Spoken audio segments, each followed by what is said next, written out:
Hello আমার দুষ্ট প্রিয় মিষ্টি বন্ধুরা, তোমরা সকলে কেমন আছো? বন্ধুরা, তোমাদের জন্য নতুন একটি গল্প নিয়ে চলে আসছি। বন্ধুরা, তোমরা আমাকে যে পরিমাণ সাপোর্ট করেছো সেটা বলার মতো ভাষা নেই আমার কাছে। বন্ধুরা, গল্পটি না টেনে শেষ পর্যন্ত দেখলে আশা করি তোমাদের দাঁড়িয়ে যাবে এবং তোমরা হাতের কাজ করতে বাধ্য হবে। চলুন বন্ধুরা, গল্পটি শুরু করি। আরফিনের কথায় রূপ বেরিয়ে আসে নিজের ভাবনা থেকে।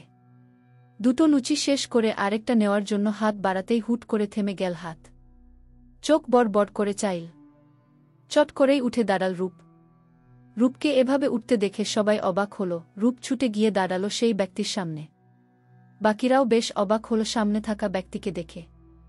এত বছর পর এই বাসায় তীব্রকে দেখে সবাই বিস্ময় নিয়ে তাকিয়ে আছে। তীব্র ভাইজা।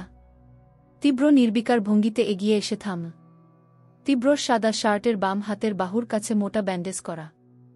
মোটা ব্যান্ডেজ এর উপর দিয়েও রক্ত ভেসে আসছে, যা শার্ট ভেদ করে বোঝা যাচ্ছে কপালে ব্যান্ডেজ করা। সিল্কি চুলগুলো পড়ে আছে ব্যান্ডেজ এর উপর। সাদা শার্টের বিভিন্ন জায়গা রক্তের ছাপ স্পষ্ট। এক হাতে গায়ের কোট হাতে ঝুলছে। এত কিছুর পরেই তীব্রর ভাবভঙ্গি স্বাভাবিক।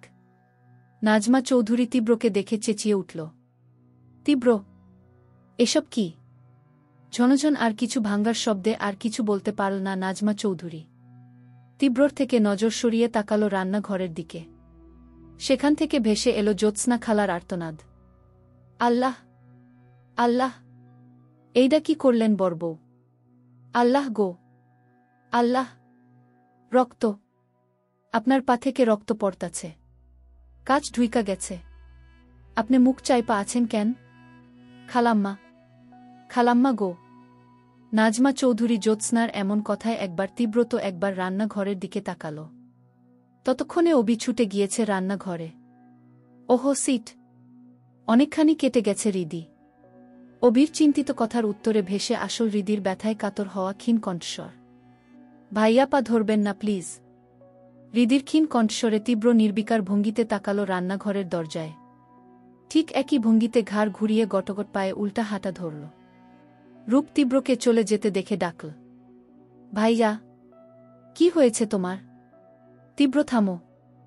দাদির ডাকে তীব্র 2 সেকেন্ড থেমে আবারও হাঁটতে থাকল। গেট পেরিয়ে চলে গেল তীব্র নিবাসে। রূপ তীব্রকে তীব্র নিবাসে যেতে দেখে চটপট হাতে একটা প্লেটে খাবার তুলে নিল। ড্রয়ার থেকে ফার্স্ট এইড বক্স বের করে সার্ভেন্টকে কফির জন্য বলে ট্রে হাতে পিছু পিছু ছুটল।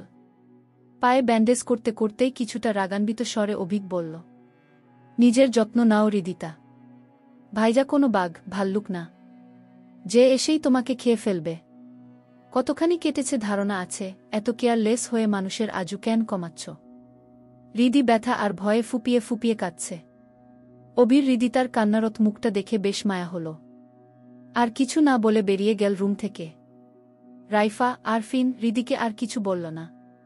নাজমা চৌধুরী হৃদিকে ওষুধ খাইয়ে আরাম করতে বলল। এখন তীব্রর জন্য চিন্তা হচ্ছে খুব।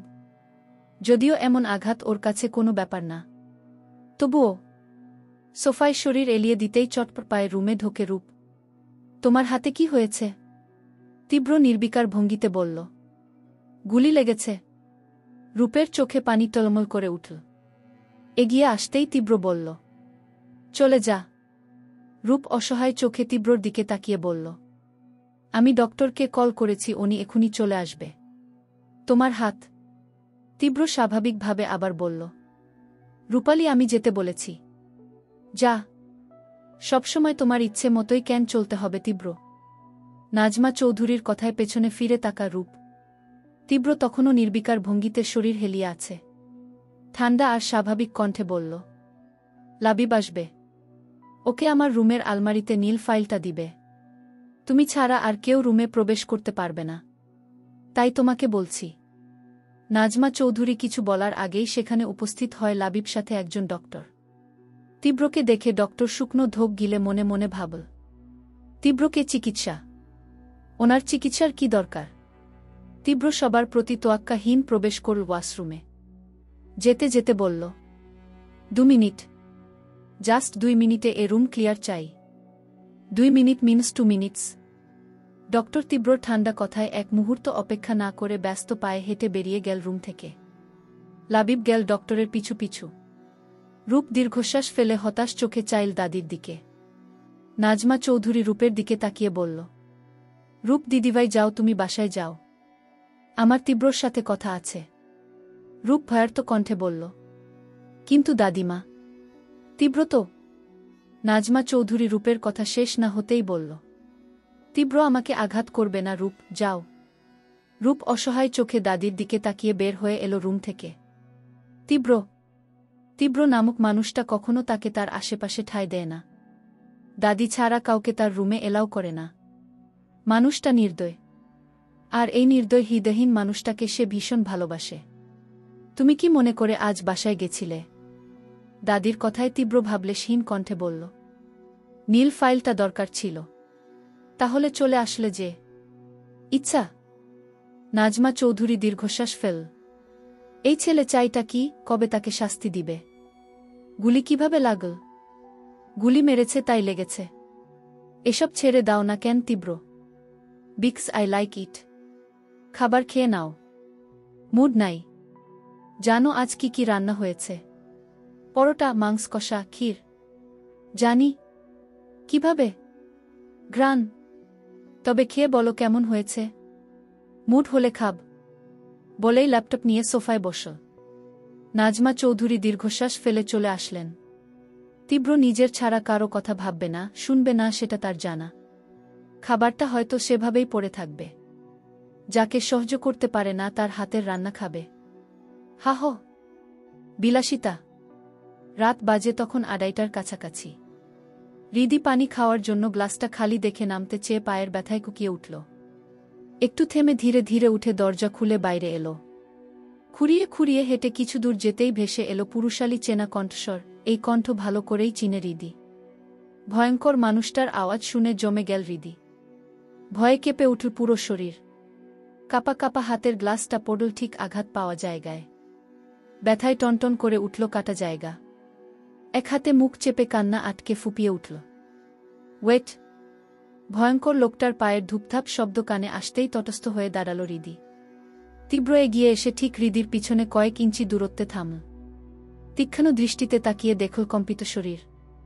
এলোমেলো চুল ছড়িয়ে আছে পিঠ ছাড়িয়ে হাঁটু বরাবর। তীব্র পিছে এসে দাঁড়াতেই ভেসে এলো পুরুষালী গন্ধ। কম্পিত শরীর আরও কেঁপে উঠল। ভয়ে নড়চড় করার মতো শক্তি নেই। এদিকে তীব্র ধীর কদমে হৃদির সামনে এসে দাঁড়াল। কিন্তু হৃদি মাথা নিচু করে দাঁড়িয়ে রইল। আঘাত পাওয়া জায়গা থেকে আবারও আঘাত লাগা, রক্ত চুইয়ে চুইয়ে পড়ছে।